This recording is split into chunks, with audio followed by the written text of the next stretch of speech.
Hello সবাইকে। আজকের ভিডিওতে আমরা স্কেচআপের দুটি গুরুত্বপূর্ণ টুল সম্পর্কে জানব। একটি হচ্ছে আমাদের ট্যাপ মেজার টুল, আরেকটা হচ্ছে ডিমেনশন। আমরা ট্যাপ মেজার বা মেজারমেন্ট ট্যাপ এই জিনিসটার সাথে সকলেই পরিচিত। আমরা আসলে এই জিনিসটা দিয়ে কি করতে পারি? আমরা কোনো জায়গার পরিমাপ করতে পারি, কতটুকু আছে জায়গাটা এক পয়েন্ট থেকে আরেক পয়েন্ট। আমাদের স্কেচআপেও যেহেতু আমাদের একটা 3D সফটওয়্যার, আমরা বিভিন্ন জিনিস এটাতে ক্রিয়েট করব। আমাদের এটার লেন্থ, ওয়াইড এগুলা মাপার প্রয়োজন পড়তে পারে। এজন্য আমাদের স্কেচআপেও ট্যাপ মেজার টুল নামের একটা টুল আছে, যে টুলটা দিয়ে আমরা হচ্ছে যে কোনো জায়গার পরিমাপ করতে পারবো, দূরত্ব পরিমাপ করতে পারবো। তারপরে আমরা হচ্ছে যে এই ট্যাপ মেজার টুল ইউজ করে আমরা রেফারেন্স দিতে পারবো। রেফারেন্সটা খুবই গুরুত্বপূর্ণ। আমাদের মডেলিং করার সময় অনেক কাজে লাগে এই ট্যাপ মেজার টুলের রেফারেন্সটা। আমরা যদি আমাদের এই যে লার্জ টুল সেটটা আছে, এই লার্জ টুল সেটে দেখি এই যে টুলটা, এই টুলটা হচ্ছে আমাদের ট্যাপ মেজার টুল। এটাতে ক্লিক করলে আমাদের ট্যাপ মেজার টুল অ্যাক্টিভ হবে। ট্যাপ মেজার টুলের শর্টকাট যে কমান্ডটা সেটা হচ্ছে টি। আমরা যদি কিবোর্ডে টি প্রেস করি তাহলে আমাদের ট্যাপ মেজার টুলটা অ্যাক্টিভ হবে। এখন এটা কিভাবে কাজ করে আমরা দেখি। আমাদের এই যে একটা বক্স আছে, এই বক্সের এই পয়েন্ট থেকে এই পয়েন্ট পর্যন্ত কতটুকু দূরত্ব আমরা যদি এখানে রাখি, তাহলে আমরা দেখতে পাবো যে এখানে 3 ফিটের একটা দূরত্ব দেখাচ্ছে।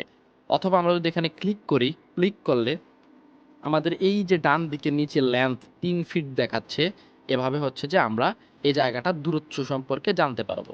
আবার সেম আমরা যদি উপরেরটা দেখি, এই যে এক পয়েন্ট থেকে শুরু করলাম, আরেক পয়েন্টে নিয়ে রাখলাম, তখন আমাদের দেখাচ্ছে কতটুকু 3 ফিট আছে জিনিসটা।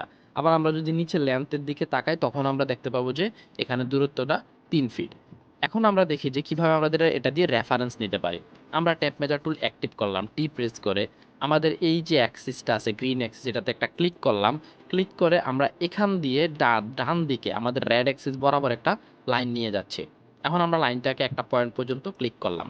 এই যে আমরা রেফারেন্সটা নিতেছি, এই রেফারেন্সটা দিয়ে আমরা দেখি যে আমরা আসলে একটা রুমের আউটলাইনটা, আমরা ডিজাইনটা এখানে করতে পারি কিনা। আমরা তো অটোকেটে করতাম, আমরা অটোকেট প্ল্যান নাই আমাদের কাছে, এখন আমরা এখানে করতে পারি কিনা আউটলাইন দিয়া। কিভাবে করব? আমরা একটা রেফারেন্স নিলাম, এখন আমরা একটা দেয়ালের রেফারেন্স দেয় 5 ইঞ্চি, এখানে একটা ক্লিক করব। ক্লিক করে আমরা যদি মাউসটা ড্র্যাগ করি, আমাদের এই ডিরেকশনটা দেখাচ্ছে। এখন আমরা 5 লিখে এন্টার দিব, 5 ইঞ্চি নিলাম। আমরা আবার এই পয়েন্টটাতে ক্লিক করব। ক্লিক করে এদিকে ধরেন আমাদের রুমটা 10 ফিট, 10 ফিটের একটা লাইন নিলাম। আবার আমরা সেম হচ্ছে যে এদিকে 5 ইঞ্চি একটা রেফারেন্স নিয়ে নিলাম। আমরা দুই পাশের দেয়ালের রেফারেন্স হইলো আমাদের। এবার আমাদের বাকি দুই পাশের দেয়ালের রেফারেন্স। আমরা এখানে ক্লিক করে এদিকে সামনের দিকে এখানে একটা রাখলাম, একটা লাইন। আমরা হচ্ছে এদিকে 5 ইঞ্চি আমরা একটা রেফারেন্স দিলাম। আমরা আবার ধরেন যে 12 ফিট লিখে এন্টার দিলাম। এটা হচ্ছে আমাদের দেয়ালের আরেকটা লাইন। আবার আমরা 5 ইঞ্চি দিলাম। আমাদের মোটামুটি দেয়ালের জন্য আউটলাইন নেওয়া শেষ। এখন আমরা যদি লাইন কমান্ড ইউজ করে, আমরা যদি এখান থেকে লাইন কমান্ড ইউজ করে এই পয়েন্ট থেকে ধরে এই পয়েন্ট, আবার এই পয়েন্ট থেকে ধরে এই পয়েন্ট, এই পয়েন্ট থেকে ধরে এই পয়েন্ট, এই পয়েন্টটা আমরা সহজেই হচ্ছে যে আমার এই যে পাশের যে আউটলাইনটা আছে সেটা নিয়ে নিতে পারলাম।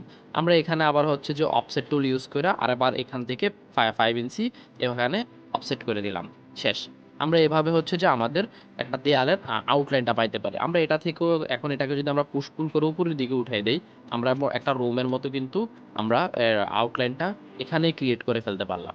এভাবে আপনি টেপ মেজার টুল ইউজ করে সহজেই হচ্ছে যে আপনি কোনো একটা জিনিসের আপনি রেফারেন্স হিসাবে ইউজ করতে পারবেন। কোনো একটা জিনিস কতটুকু আছে সেটা সম্পর্কে জানতে পারবেন, যে এটার দূরত্বটা কতটুকু। এখন আমাদের যে ২ নাম্বার টুলটা সেটা হচ্ছে আমাদের ডিমেনশন। ২ টা টুল একসাথে দেখাচ্ছি কারণ হচ্ছে যে আমার ২ টা টুলেই মোটামুটি সিমিলার ধরনের। ডিমেনশন কি? ডিমেনশন হচ্ছে যে আমার জায়গাটা কতটুকু আছে সেটাও আমরা জানতে পারবো, এবং সেটার সাথে আমরা একটা টেক্সটও এড করে দিতে পারবো যে এটা এতটুকু আছে।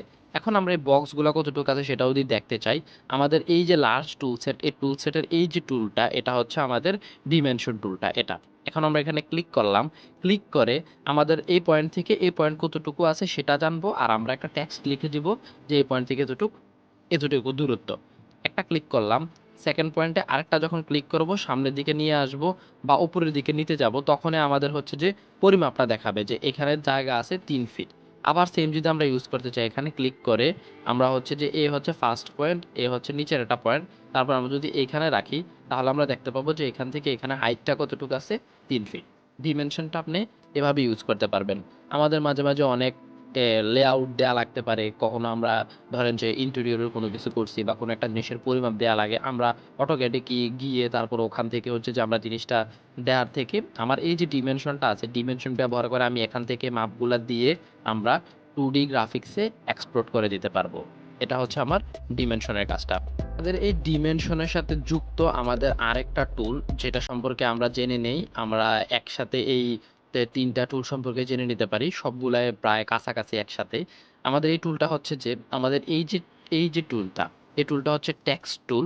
এই টুলটা হচ্ছে যে আমরা যে লিডার ইউজ করি কোনো একটা জিনিসকে চিহ্নিত করার জন্য। যে আমার হচ্ছে যে এই যে পোরশনটা আছে আমি এই পোরশনটাতে ক্লিক করলাম। করে এইদিকে নিলাম। আমি এইখানে নিলাম। নিয়ে আমি এখন একটা লিডার এড করব। আমি এখানে ক্লিক করলাম। ক্লিক করার সাথে, সাথে আমার এখানে যদি আমি সাপোজ এটা হচ্ছে আমার আমরা এলিভেশন। হ্যাঁ, আমি মাঝে, মাঝে চিহ্নিত করার জন্য এই ধরনের লিডার এড করা করা লাগতে পারে। তখন আমি এক্সট্রা করে ধরেন যে আমার অন্য কোনো জায়গায় যাওয়া লাগলো না। আমি হচ্ছে যে এইখানে আমার যে SketchUp এর মধ্যেই আমি এইভাবে টেক্সট ইন্ডিকেট করে দিতে পারবো। যেকোনো কিছুর আপনি মাপ থেকে শুরু করে আপনি যেকোনো কিছুর নাম, কোনো একটা ম্যাটেরিয়ালস চিহ্নিত করতে চাচ্ছেন, এই সবকিছুই আপনি এই টুলটা দিয়ে এখানে চিহ্নিত করে দিতে পারবেন।